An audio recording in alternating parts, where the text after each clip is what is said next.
అందరికీ నమస్కారం. నేను miss Sanjanakanth. Welcome to the latest episode of VNR podcast. ఈ రోజు మనతో ఉన్న special guest doctor Yalagadda Padmasai, professor EC and dean student profession. Welcome ma'am. Thank you Sanjana. Ma'am, మీ స్టోరీ వినాలని చాలా మంది స్టూడెంట్స్ అండ్ ఫ్యాకల్టీ వెయిట్ చేస్తూ ఉన్నారు. సో ఈ ఎపిసోడ్తో వాళ్ళకు గిఫ్ట్ ఇద్దాం మనం.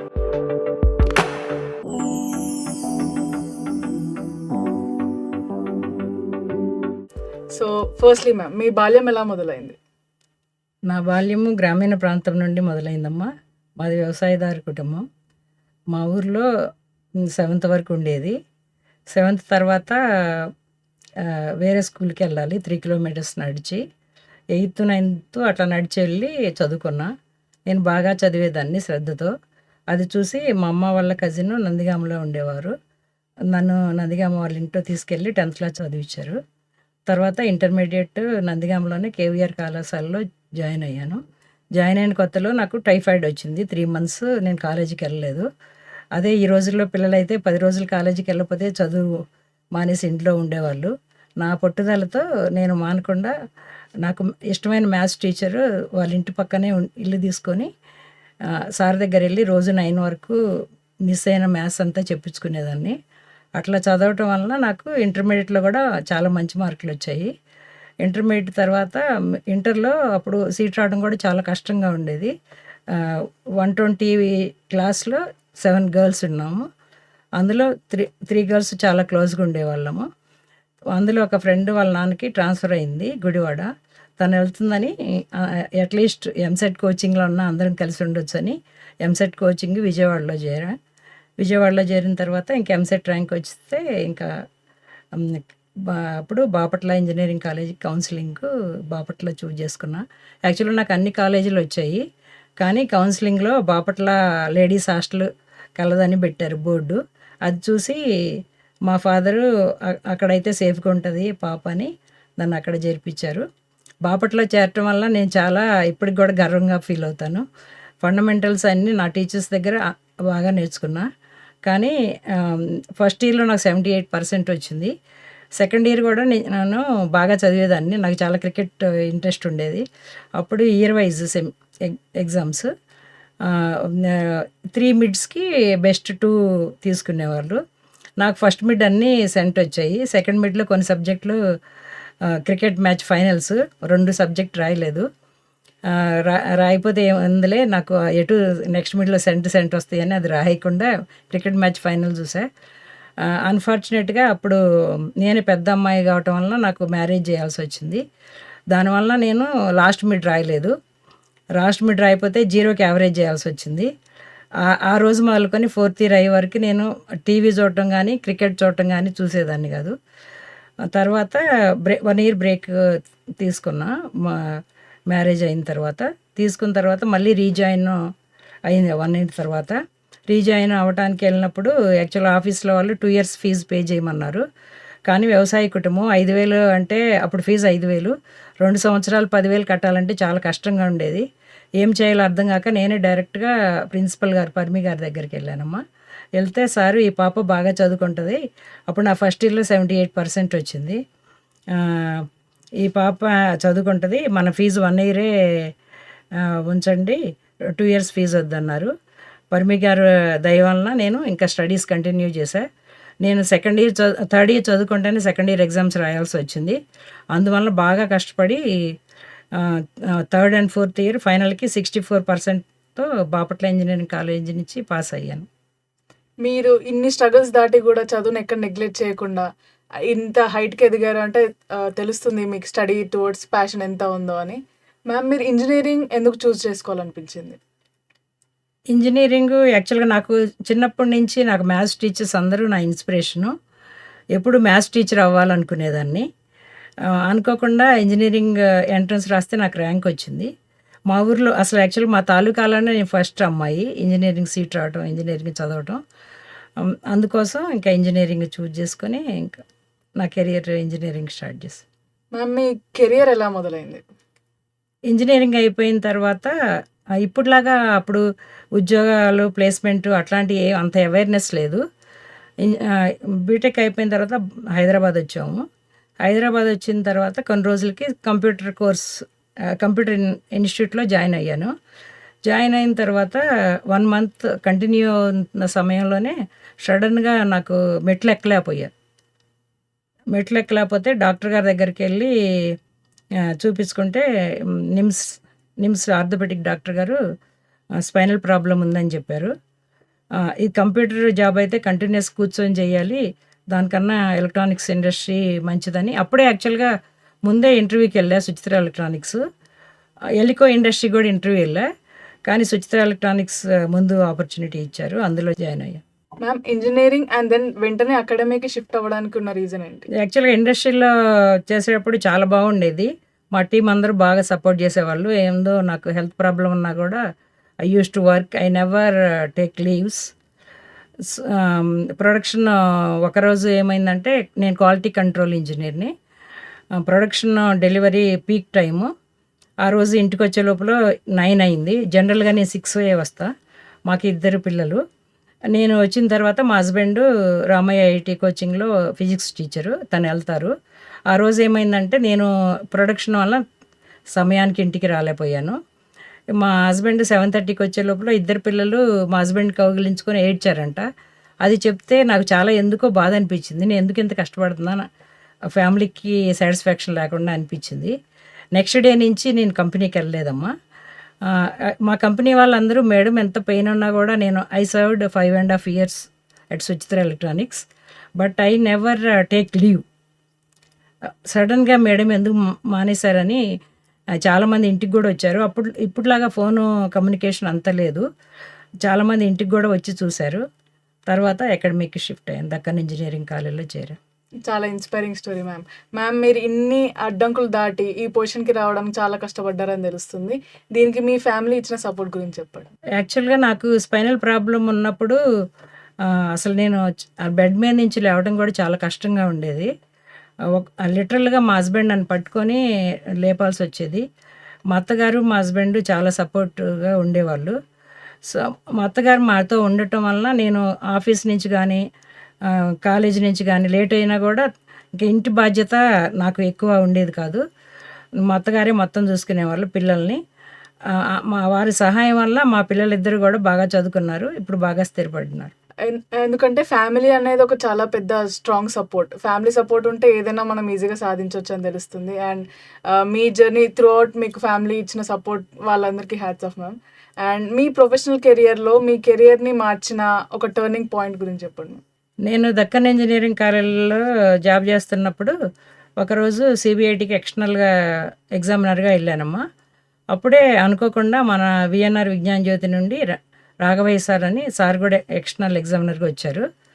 అప్పుడు మా మాటల మధ్యలో ఎందుకమ్మా ఆ కాలేజీలో చేస్తున్నావు, మన కాలేజీకి రా అని లాస్ట్ అప్లికేషన్ అప్పుడే యాడ్ వచ్చింది మన కాలేజీది. లాస్ట్ అప్లికేషను నేను వెళ్ళి మన అమీర్పేట ఆఫీస్కి వెళ్ళి సబ్మిట్ చేశా. తర్వాత నాకు అపాయింట్మెంట్ వచ్చింది. In my entire career the best interview attended is the first assistant professor in VNR. ఎందుకంటే టర్నింగ్ పాయింట్ చాలా మందికి ఆపర్చునిటీస్ వస్తూ ఉంటాయి మ్యామ్. కానీ దాన్ని ఎవరైతే కరెక్ట్‌గా యూజ్ చేసుకుంటారో వాళ్ళే చాలా డెవలప్ అవుతూ ఉంటారు. అండ్ మ్యామ్ మీరు ప్రొఫెషనల్ చాప్టర్స్ మీద మీకు ఇంట్రెస్ట్ ఎలా కలిగింది? యాక్చువల్‌గా అసిస్టెంట్ ప్రొఫెసర్‌గా అపాయింట్మెంట్ లెటర్ నాకు తెరిసాస్ హాస్పిటల్‌లో ఉన్నప్పుడు వచ్చింది. తర్వాత నాకు December 20th, 1998 major spine surgery operation జరిగింది. మా హస్బెండ్ వచ్చి ఎస్వి రావు గారి దగ్గర పర్మిషన్ తీసుకొని 6 months లేట్‌గా విఎన్ఆర్‌లో 1999 జూలై 1 జాయిన్ అయ్యాను. జాయిన్ అయ్యి అసిస్టెంట్ ప్రొఫెసర్‌గా వర్క్ చేస్తూ ఉన్నాను. నాకు దక్కన్ కాలేజీలో ఉన్నప్పుడే ఐఎస్టీ ప్రొఫెషనల్ మెంబర్షిప్ ఉంది. కానీ 2008 వరకు దాని విలువ నాకు తెలియలేదు. 2008లో అప్పుడు ప్రిన్సిపల్ గారు డాక్టర్ విజయ్ కుమార్ గారు నాకు నేను లేని సమయంలో నాకు 2 బాధ్యతలు అప్పగించారు. ఒకటి ఐఎస్టీఈ చైర్మన్, 2 మనకి కోఆపరేటివ్ సొసైటీ అని ఉండేది, దానికి ప్రెసిడెంట్‌గా. సో, ఆ 2 బాధ్యతలు నేను చాలా పట్టుదలతో చక్కగా నిర్వర్తించాను. అంతకుముందు వరకు మనకు ఐఎస్టీ అవార్డ్స్ ఏమి రాలేదు. నేను అది తీసుకున్న తర్వాత మన కాలేజీకి స్టేట్, నేషనల్ లెవెల్‌లో చాలా అవార్డులు వచ్చాయి. కాలేజీకి, ఫ్యాకల్టీకి, స్టూడెంట్స్‌కి చాలా అవార్డులు వచ్చాయి. అది సాధ్యమైంది ప్రొఫెషనల్ చాప్టర్ మెంబర్షిప్ ఉండటం వలన. అది చాలా ఇన్స్పైరింగ్ స్టోరీ మ్యామ్. ఎందుకంటే టీచింగ్ అదొక డిఫరెంట్ పారామీటర్ అండ్ ప్రొఫెషనల్ చాప్టర్స్‌లోకి ఎంటర్ అవ్వడం అది డిఫరెంట్. సో, అది only passion, hard work, dedication ఉంటేనే అది సాధ్యమవుతుంది. అండ్ మ్యామ్ మీకు ఇప్పటివరకు రీసెర్చ్ అండ్ ఇన్నోవేషన్‌లో చాలా అవార్డ్స్ వచ్చి ఉంటాయి. సో, దాంట్లో మీకు చాలా స్పెషల్ అయిన అవార్డ్ ఏంటి? ఎందుకు? యాక్చువల్‌గా చాలా అవార్డులు వచ్చాయి. నాకే కాదు మన కాలేజీకి కూడా. అందులో నాకు చాలా ఇష్టమైన award IEEE vibrant student branch award. So, 2019లో వచ్చింది. యాక్చువల్‌గా నేను 2015లో స్టూడెంట్స్‌తో సహా HCU స్టూడెంట్ సెక్షన్ కాంగ్రెస్‌కి వెళ్ళామమ్మా. వెళ్ళినప్పుడు అక్కడ మీటింగ్ జరుగుతుంది. మధ్యలో VNR బ్రాంచ్ కౌన్సిలర్ పద్మసాయి అన్నారు. యాక్చువల్‌గా అంతవరకు నాకు తెలీదు నేను బ్రాంచ్ కౌన్సిలర్‌ని అని. సో, అప్పుడు నేను బ్రాంచ్ కౌన్సిలర్ అని తెలిసిన తర్వాత నేను చాలా సీరియస్‌గా తీసుకున్నాను. అప్పటి నుంచి స్టూడెంట్స్‌తో కలిపి చాలా వర్క్ చేసాము. సో, చాలామంది students without support of students it is not possible to reach this level of IEEE VNR VJIT. So, దీని వెనక రాహుల్, గణేష్, అంకిత, సాధియా చాలామందే ఉన్నారు, టు నేమ్ ఫ్యూ. వచ్చి ఎప్పుడు మేడం మనకి నెక్స్ట్ ఇయర్ గ్యారంటీగా అవార్డు రావాలని అట్లా ట్రై చేసాం. Every year we use to present in student section Congress. At last we receive 2019 award. And IEEE మన కాలేజ్‌లో టాప్‌లో ఉండడానికి కూడా రీజన్ ఒక వంతుకు మీరే మ్యామ్. అండ్ హైదరాబాద్ సెక్షన్ కూడా ఇప్పుడు లీడింగ్‌లో ఉంది మన వల్ల. మ్యామ్ మీరు కెరియర్‌లో మెంటర్ చేసిన స్టూడెంట్ యొక్క ఇన్స్పైరింగ్ స్టోరీ గురించి చెప్పగలరా? యాక్చువల్‌గా నేను VNRలో చాలా ఎక్స్పీరియన్స్ ఉంది. 1999 జాయిన్ అయ్యాను కాబట్టి చాలామంది స్టూడెంట్సే ఉన్నారు. అందులో ఒక ముఖ్యమైన స్టూడెంట్ నేను చెప్తా. నేను తనకి థర్డ్ ఇయర్ వరకు టీచ్ చేశా. సిగ్నల్ ప్రాసెసింగ్ SS చెప్పా, సిగ్నల్ ప్రాసెసింగ్ కూడా చెప్పా. థర్డ్ ఇయర్ తర్వాత నేను అప్పుడు HODని. ఫోర్త్ ఇయర్లో డల్గా ఉండేవాడు. ఎందుకు డల్గా ఉన్నామంటే చెప్పేవాడు కాదు. లిటరల్గా వాళ్ళ పేరెంట్స్ని పిలిచి హాస్పిటల్లో జాయిన్ చేయాల్సిన అవసరం వచ్చింది. తర్వాత కొన్ని రోజుల తర్వాత మళ్ళీ కనపడి మేడం నాకు గేట్ ర్యాంక్ వచ్చింది అని చెప్పాడు. అది చాలా సంతోషం అనిపించిందమ్మ. మ్యామ్ అకాడమియా అండ్ కోకరికులర్ యాక్టివిటీస్‌ని బ్యాలెన్స్ చేయడానికి స్టూడెంట్స్ చాలా స్ట్రగుల్ అవుతూ ఉంటారు. సో, వాళ్ళకి మీరు ఇచ్చే సజెషన్ ఏంటి? యాక్చువల్‌గా academia, cocurricular activities 2 very important personal growth అవ్వటానికి. కానీ నేను స్టూడెంట్స్ అందరికీ చెప్పేది ఒకటేనమ్మా. క్లాస్‌లో మనకి అన్నీ చాలా ఫెసిలిటీస్ అవైలబుల్ ఉన్నాయి, మనం ఏమి అనవసరం లేదు అనేది కరెక్ట్ కాదు. నేను ఎప్పుడూ ఒకటే చెప్తా, క్లాస్‌లో టీచర్ దగ్గర నేర్చుకోవటం వల్ల మీకు ఎక్స్ట్రా టైం ఉంటుంది. ఆ టైంని ఎక్స్ట్రా కరిక్యులర్, కోకరిక్యులర్ యాక్టివిటీకి యూజ్ చేయొచ్చు. Time management is very very important. So, ఇప్పుడు ఈ ఎక్స్ట్రా కరిక్యులర్ యాక్టివిటీ ఎక్కువ చేసి మన అకాడమిక్స్ నెగ్లెక్ట్ చేయొద్దు. ఫస్ట్ మన పేరెంట్స్ VNRలో చేర్పించిందే మన అకాడమిక్స్ బాగుంటాయని. సో, అందుకని శ్రద్ధతో చదువుకొని బాగా రావాలని కోరుకుంటున్నాను మన స్టూడెంట్స్. మ్యామ్ దీన్ని బట్టి ప్రియారిటీస్ మనం క్లియర్‌గా పెట్టుకుంటే మనం ప్రొడక్టివ్‌గా పనిచేయొచ్చు అని తెలుస్తుంది. అండ్ టైం మేనేజ్మెంట్ ఇవన్నీ కూడా మనం నేర్చుకోవచ్చు దీంతో. మ్యామ్ ఇప్పటివరకు మీ journey faculty, professor, HOD and dean ఇది చాలా inspiring story for students who are interested in teaching and as well as teachers who are currently teaching. So, మీరు ఆ ప్రతి రోల్‌కి మీరు ఎలా అడాప్ట్ అయ్యారు? యాక్చువల్ నేను ఎప్పుడు పొజిషన్ చూసేదాన్ని కాదమ్మా. నేను చాలామంది శ్రీనివాసరావు గారు, నాయుడు సార్ దగ్గర పనిచేశా. ఎప్పుడు సార్ వాళ్ళు నాకు ఏ బాధ్యత అప్పగిస్తే అది నేను 100% పట్టుదలతో సక్సెస్ఫుల్గా చేయాలని కోరుకునేదాన్ని. అంతేగాని నేను నాకు అసలు డీన్ స్టూడెంట్ ప్రోగ్రెషన్ ఇస్తారని నాకు కూడా తెలియదు. శరత్ గోపాల్ గారు ఒకరోజు సడన్గా పిలిచి లెటర్ పెట్టారు. నాకు అప్పటి వరకు నాకు తెలీదు నా కేపబిలిటీ. సో, అది ఇచ్చిన దగ్గర నుంచి నాకు ఏదైనా సరే నేను పోస్ట్ ఎప్పుడు I never look back what I am. ఏది ఇచ్చినా కూడా అది చెయ్యాలని పట్టుదలతో ఏ వర్క్ ఇచ్చినా అది చేస్తాను. మీకు ఇచ్చిన రోల్ మీరు ఫుల్ఫిల్ చేసుకున్నారు కాబట్టి మీరు ఇప్పుడు ఈ పొజిషన్‌లో ఉన్నారు. మ్యామ్ మీరు HODగా ఉన్నప్పుడు ఈ machinery technologies like AI, biomedical engineering, machine learning ఇట్లాంటివి చాలా అప్పుడప్పుడే వస్తున్న ట్రెండ్స్. సో, మీరు HODగా ఉన్నప్పుడు ఫ్యాకల్టీ అండ్ స్టూడెంట్స్‌ని మీరు ఎలా మోటివేట్ చేశారు? యాక్చువల్‌గా DN రావు సార్ మెజనైన్ టెక్నాలజీస్ అనే వర్డ్ కాయిన్ చేశారు. అప్పుడు యాక్చువల్‌గా నేను వీకెండ్ ప్రోగ్రామ్ IIT ఖరగ్పూర్ వాళ్ళు మిషన్ లెర్నింగ్ పెట్టారు. అది అటెండ్ అయ్యటం వల్ల నాకు మ్యాథమెటిక్స్ ఈవెన్ దో నేను మ్యాథ్స్ బాగొచ్చు, కానీ ఆ గ్యాప్ కనపడింది. మళ్ళీ అదే నేను ఒక మీటింగ్లో చెప్పా, మనకి మ్యాథ్స్ ఇట్లా some of the fundamentals required to learn machine learning. అప్పుడు మన maths teacher Jayashree madam design చేశారు course 1 month all faculty 4 to 5. అది అటెండ్ అయిన తర్వాత మళ్ళీ machine learning NPTEL IIT Madras Ravindran గారి కోర్సు తీసుకున్నా. అది చాలా పట్టుదలతో చదువుకొని అసైన్మెంట్లు కూడా బాగా అందరం గ్రూప్ డిస్కషన్ చేస్తూ చేసాము. నాకు ఇండియాలోనే 5th ర్యాంక్ వచ్చింది. ఫండమెంటల్స్ కరెక్ట్ నేర్చుకుంటే ఏ లెవెల్లో అయినా ఎప్పుడైనా ఏదైనా నేర్చుకోవచ్చు. అట్లా నేను హెచ్ఓడి చాలామంది మీరు హెచ్ఓడి ఎట్లా చేయగలుగుతున్నారంటే ఫస్ట్ మనం చేసి కదా పక్క వాళ్ళు చెప్పాలి అని పట్టుదలతో నేను అప్పుడే machine learning deep learning courses చేశాను. మ్యామ్ మీరు convergence, intelligence and sports fest ఇట్లాంటి చాలా ఫెస్ట్ ఆర్గనైజ్ చేశారు విఎన్ఆర్ విజేఐటీలో. అండ్ ఈ ఈవెంట్స్ స్టూడెంట్ ప్రోగ్రెషన్కి డెవలప్మెంట్కి ఎలా హెల్ప్ అవుతాయి? నేను ఎప్పుడూ ఒకటే చెప్తానమ్మా, చదువుతో పాటు extra curricular activities, co curricular activities కూడా ఉండాలి. మనకి ఇష్టమైంది, మనకి విఎన్ఆర్లో అన్నీ అబౌట్ 20 ప్రొఫెషనల్ చాప్టర్స్ ఉన్నాయి, క్లబ్స్ ఉన్నాయి. స్పోర్ట్స్ కూడా మనం బాగా ఎంకరేజ్ చేస్తాము. ఏదో ఒక దాంట్లో కంపల్సరీ ఉండాలి. ఎందుకంటే చదువులే కాకుండా group leadership skills, communication skills and talking to each other and convincing leadership క్వాలిటీలన్నీ ఈ ఫెస్టివల్ ద్వారా వస్తాయమ్మా. అందుకనే చాలా ఒక్కోసారి చాలా కష్టమైనా కూడా స్టూడెంట్స్ ఎంకరేజ్ చేస్తూ వచ్చాము. ఫార్చునేట్గా నేను కన్వర్జెన్స్ స్టార్టింగ్ నుంచి ఇప్పుడు వరకు part of the convergence, whether as a member, as a leader. So I'm continuously organizing convergence. So after taking charge of Dean Student Progression, that day onwards, I am also active in sports as well as other fests that are organized in the institute. Ma'am convergence, intelligence these are one of the biggest fest in the Hyderabad. So ఇవి ఇంత సక్సెస్ఫుల్గా అవ్వడానికి and స్టూడెంట్కి మీరు ఇచ్చిన support వల్లే ఇది జరిగిందని మేము నమ్ముతున్నాం మ్యామ్. ఎందుకంటే అవి చాలా పెద్ద ఈవెంట్స్ అండ్ మీరు ఇచ్చిన సపోర్ట్ వల్లే అది జరుగుతుంది ఇదంతా. ఎప్పుడు నేను ఒకటే చెప్తానమ్మా, ఏదైనా ఒక్కళ్ళ వల్ల ఏది అవ్వదు. Team work is very important. అందరం కలిసి చేస్తే ఏది కష్టమైంది కూడా ఈజీగా చేయగలదు. అది నా నమ్మకం. మ్యామ్ మీ దగ్గర 25 years టీచింగ్ ఎక్స్పీరియన్స్ ఉంది అండ్ 15 years రీసెర్చ్ ఎక్స్పీరియన్స్ ఉంది. సో మీరు ఇన్ని ఇయర్స్ యాక్టివ్గా ఉండి సర్వీస్ చేస్తున్నందుకు మీకున్న మెయిన్ మోటివేషన్ ఏంటి? మోటివేషన్ అంటూ మనం ఏది చేయాలనుకున్నా అది భయపడకుండా ధైర్యంగా అది టేకప్ చేయాలి. ముందే అది చేస్తే ఏమవుతుంది, ఇది చేస్తా అని ఆలోచించకూడదు. రీసెంట్గా మన సింటిలేషన్ ఫెస్ట్ అప్పుడు కూడా ఇనీషియల్గా 60 lakhs బడ్జెట్. ఒకరోజు ఆలోచించాం అంత బడ్జెట్ మనం టేకప్ చేయవచ్చు అని.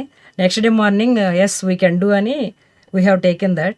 ఇఫ్ ధైర్యంతో చేస్తే ఏది వెనక్కి రాదు, మనం చేయగలము. ఫస్ట్ మనకి మన మీద మనకి నమ్మకం ఉండాలి, ఆటోమేటిక్గా అది చేయగలం. మ్యామ్ అకాడమీ అండ్ ఇండస్ట్రీ మధ్య రిలేషన్ స్ట్రాంగ్ చేయడానికి మీరు చేసిన ప్రయత్నాల గురించి చెప్పండి. అండ్ ఏం చేస్తే ఇంకా ఫర్దర్గా యూజ్ ఉంటుంది? మన అందరం చూస్తున్నామమ్మా, టెక్నాలజీ చేంజింగ్ డ్రాస్టికల్లీ. మన కరికులంలో నేర్చుకునే కొన్ని అవుట్డేటెడ్ కూడా ఉంటున్నాయి. దానికి తగ్గట్టు మనం ఇండస్ట్రీతో ఎంఓయూ చేస్తున్నాము.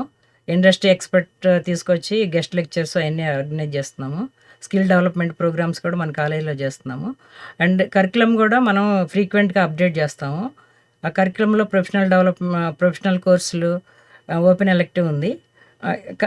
ఇండస్ట్రీ నీడ్ ప్రకారం స్టూడెంట్స్కి ఇక్కడే ట్రైన్ చేస్తున్నాం. దానివల్ల మన స్టూడెంట్స్ కూడా బాగానే ప్లేస్మెంట్ జరుగుతుంది. మ్యామ్ ఇండస్ట్రీ పార్ట్నర్స్తో వర్క్ చేసేటప్పుడు మీరు చేసిన ఛాలెంజెస్ గురించి చెప్పండి అండ్ అవి మీరు ఎలా ఓవర్కమ్ చేశారు? సో చాలా వరకు ప్రాబ్లం వచ్చినప్పుడు మనకి అది పెద్ద కష్టం అనుకోకుండా దాన్ని కూర్చొని ట్రై చేయాలమ్మా. తప్పకుండా మన సొల్యూషన్ వస్తుంది. మన యాక్ట్స్ ప్రాజెక్టు చేసినప్పుడు డిఎన్ రావు సార్ సహాయంతో మన ఎంటెక్ స్టూడెంట్స్, సో వాళ్ళు డే అండ్ నైట్ కష్టపడి ఆ ప్రాజెక్ట్ సక్సెస్ చేసి ఏపీ పోలీస్కి, నేషనల్ పోలీస్కి మనం సప్లై చేసాము. అప్పుడు నేను డిపార్ట్మెంట్లో ఉన్నా. First project developed in the institute. So అది చాలా సంతోషం అనిపించింది. Academia, co-curricular activities and personal growth, ఇవి స్టూడెంట్స్ వాళ్ళు మేనేజ్ చేయాలంటే వాళ్ళకి మీరు ఇచ్చే సజెషన్ ఏంటి? నేను ఆల్రెడీ చెప్పానమ్మా ఇదే. మళ్ళీ స్టూడెంట్స్ వాళ్ళు ఏది చేద్దామనేది వాళ్ళు క్లియర్ గోల్ సెట్ చేసుకోవాలి ముందే. టైం ఎక్కువ వేస్ట్ చేయకూడదు. ఇప్పుడు చాలామంది పిల్లలు ఎక్కువ టైము సెల్ ఫోన్లో ఈ గేమ్స్ ఆడటంలో వేస్ట్ చేస్తున్నారు. అట్లా వేస్ట్ చేయకుండా రెగ్యులర్గా కాలేజీకి అటెండ్ అవ్వటం కూడా ఇంపార్టెంట్ అమ్మ. రెగ్యులర్గా ఫ్రెండ్స్తో డిస్కస్ చేస్తూ ఉంటే, డిస్కస్ చేస్తే మనం చాలా ఎక్కువ గుర్తుపెట్టుకుంటాము. ఈవెన్ దో మనం బాగా చదివే వాళ్ళం అయినా కూడా డిస్కస్ చేయాలి. ఈ క్లాస్లో టీచర్ది వింటే మనకి టైం ఉంటుంది. అప్పుడు ఆ టైం మిగిలిన టైంలో మనం కావాల్సిన మన ఇష్టమైంది దాంట్లో ఎక్కువ పార్టిసిపేట్ చేయటం వలన చాలా నేర్చుకోవచ్చు. అదొక్కడే కాకుండా టైం కూడా చాలా ప్రీసియస్. మనకి డబ్బులు లేకపోయినా పర్వాలేదు కానీ టైం మళ్ళీ కొనలేము. అందుకని నేను ఎప్పుడు పిల్లలకి అదే చెప్తూ ఉంటాను, టైం జాగ్రత్తగా చూసుకోండి. హాలిడేస్ వచ్చినప్పుడు ముందు వెనక హాలిడేస్ తీసుకొని ఇంటికి వెళ్ళొద్దు. ఎప్పుడు అటెండెన్స్ కోసం వేరే టీచర్ దగ్గరికి వెళ్ళొద్దు. మీరు కష్టపడి మీరు బాగా చదువుకొని బాగా మీరు వృద్ధిలోకి రావాలి అని చెప్తాను. అది కాకుండా మళ్ళీ ఇప్పుడు పిల్లలు అన్నిటికీ భయం. ఒకరోజు ఇప్పుడు కూడా నేను వచ్చేటప్పుడు ఒక ఫస్ట్ ఇయర్ స్టూడెంట్, తను బాగా చదువుతాడట, అన్ని మిడ్లో 29 వచ్చాయంట. థర్డ్ మిడ్ అప్పుడు జ్వరం వచ్చిందంట, బాగా రాయలేకపోయా, నాకు 20 కన్నా తక్కువ వచ్చాయని చెప్పాడు. నేను అమ్మ జీవితంలో అన్నీ వస్తూ ఉంటాయి, రాకపోయినా పర్వాలేదు, నీకు హెల్త్ బాగాలేదు కాబట్టి నువ్వు బాగా రాయలేదు, నెక్స్ట్ మిడ్కి బాగా చదువుకుంటే బాగా రాయగలవు, మళ్ళీ నీకు రీ ఎగ్జామ్ పెట్టరమ్మా, బాగా చదువుకో, ఏం డోంట్ వరీ అని చెప్పాం. మ్యామ్ ఎందుకంటే స్టూడెంట్స్ ఎప్పుడు వాళ్ళు ఒక కన్ఫ్యూజన్లో ఉంటూ ఉంటారు, ఇది చేయడం కరెక్టా అది చేయడం కరెక్టా అని. సో అన్ని మేనేజ్ చేస్తూ ఉంటేనే వాళ్ళ పర్సనాలిటీ గ్రోత్ డెవలప్మెంట్ అవుతూ ఉంటుంది. మ్యామ్ మీ కెరియర్ని వెనక్కి తిరిగి చూస్తే మీ లైఫ్ని డిఫైన్ చేసిన ఒక స్పెషల్ మూమెంట్ ఆర్ ప్రాజెక్ట్ గురించి చెప్పగలరా? యాక్చువల్లీ నేను బయోమెడికల్లో పిహెచ్డి చేశానమ్మా. నేను easy signal processing NIMS doctors దగ్గర. తర్వాత కూడా నాకు దాని మీదే మెడికల్ ఫీల్డే చాలా ఇంట్రెస్ట్. అప్పుడు ఐటీఆర్ఏ సంజయ్ మేడం సహాయంతో IIIT హైదరాబాద్తో కలిపి మేము ప్రాజెక్ట్ ప్రపోజల్ సబ్మిట్ చేసాము. ప్రాజెక్ట్ ప్రపోజల్ సబ్మిట్ చేస్తే మన 2 ప్రాజెక్టులు విఎన్ఆర్ విజైటీకి only private college in that projects from VNR only. So మా చాలా సంతోషం అనిపించింది. ఆ ప్రాజెక్ట్లో మా పార్ట్ ఈవెన్ దో IIIT హైదరాబాద్తో కలిపి చేసిన మంది అకాస్టిక్ సిగ్నల్ ప్రాసెసింగ్, నేను పిఐని ఆ ప్రాజెక్ట్కి. అప్పుడు నాకు మెడికల్ బ్యాక్గ్రౌండ్ ఇంట్రెస్ట్ కాబట్టి స్పీచ్ సిగ్నల్ తీసుకున్నాం. స్పీచ్ సిగ్నల్ యూజ్ చేసి మనం 24 డిసీజ్ ఐడెంటిఫై చేయొచ్చు. రూరల్ ఇండియాలో చాలామంది నిమోనియా, టీబీ సఫర్ అవుతున్నారు. అది సిటీకి వచ్చే లోపల స్టేజ్ దాటుతుంది. దాటమే కాకుండా దాన్ని కఫ్ కౌంట్ మీద డిసైడ్ చేస్తారు. అది విలేజ్ వెళ్ళిన తర్వాత మెడికేషన్ స్టాప్ చేస్తున్నారు. సో అప్పుడు అనిపించింది మనం ఎందుకు ఒక సొల్యూషన్ డెవలప్ చేయకూడదు, not only diagnosing early and recovery monitoring also అని మేము దాని మీద వర్క్ చేసాము. ఐటీఆర్ఏ ప్రాజెక్ట్ ఇది యూనిక్ ప్రాజెక్టు. అన్ని డిఎస్టీ ప్రాజెక్టులు ఓన్లీ 3 year అయిపోయిన తర్వాత కొన్ని పేపర్ సబ్మిట్ చేసి క్లోజ్ చేస్తారు. కానీ ఈ ప్రాజెక్ట్ ఏంటంటే end of the 3rd year that project should be converted as startup. So we have started as solicit technologies startup. ఇప్పుడు కూడా నేను one of the director of that company. యాక్చువల్గా నేను హెచ్ఓడి ఉండటం వల్ల అప్పుడు అంత కాన్సన్ట్రేట్ చేయలేదు. సో డిఎన్ రావు సార్, సంజయ్ మేడం నన్ను ఎందుకమ్మా నువ్వే పిఐ ఉండి దాన్ని ఎందుకు అట్లా చేసుకున్నావు అన్నారు. ఇప్పుడు కూడా నేను డైరెక్టరే కానీ I don't have much stake on that. Ma'am ఇప్పటికే విఎన్ఆర్లో పద్మసాయి మ్యామ్ అంటే అందరూ ఫస్ట్ చెప్పేది యాక్టివ్, స్పాంటేనియస్. సో మీరు ఇప్పుడు కూడా యంగ్స్టర్ చేసే రోల్ని ఈజీగా చేస్తున్నారు అండ్ మీలో ఇంకా వర్క్ చేసే ఆ మోటివేషన్ ఇంకా ఉందని తెలుస్తుంది. So last question ma'am, last but not the least, can we expect any transition in your career? నేను ఆల్రెడీ చెప్పానమ్మా, నేను ఇప్పుడు ట్రాన్సిషన్ అవన్నీ నేను ప్రత్యేకంగా దానికోసం చూడను. అది చేస్తూ ఉంటే అయ్యే మనకి ఆటోమేటిక్ వస్తూ ఉంటాయి. నేను పిల్లలకి చెప్పేది ఏదంటే పట్టుదలతో ఏదైనా ముందుకు సాగండి, భయపడొద్దు. ఓకే, మీ గోల్ సెట్ చేసుకోండి. జీవితంలో మనకు మెంటర్ అనేవాళ్ళు ఉండాలి. ఈచ్ టైం మెంటర్ చేంజ్ అవుతూ ఉండాలి. నాకు యాక్చువల్గా చిన్నప్పుడు ఎప్పుడు నా మ్యాథ్స్ టీచర్స్ నేను ఎప్పుడు ఇన్స్పిరేషన్ లాగా తీసుకునేదాన్ని. ఫార్చునేట్గా విఎన్ఆర్ చేరిన తర్వాత డిఎన్ రావు సార్ అండ్ సంజయ్ మేడం నాకు ఇన్స్పిరేషను. ఎప్పుడు నేను ఫ్యాకల్టీ మీటింగ్లో కూడా చెప్పేదాన్ని, డిఎన్ రావు సార్ అంత ఏజ్లో వచ్చి మార్నింగ్ 7 to 9 అంతే ఎనర్జీతో ఉంటాం, మనం ఇంత చిన్న ఏజ్లో కూడా ఎందుకు చేయలేము అని ఎప్పుడు ప్రతిసారి ఏదైనా వీక్ అయినప్పుడల్లా వాళ్ళని మోటివేషన్గా తీసుకుంటూ ముందుకు సాగతా. ఇప్పుడు కూడా వాళ్ళే నాకు inspiration. I will continue what ever VNR wants to do me, I will do that. Yes, we have to just wait and watch. Yes, thank you so much, ma'am, for spending your valuable time and sharing your inspiring stories with us. Thank you so much. Thank you so much, viewers, and stay tuned for the next episode.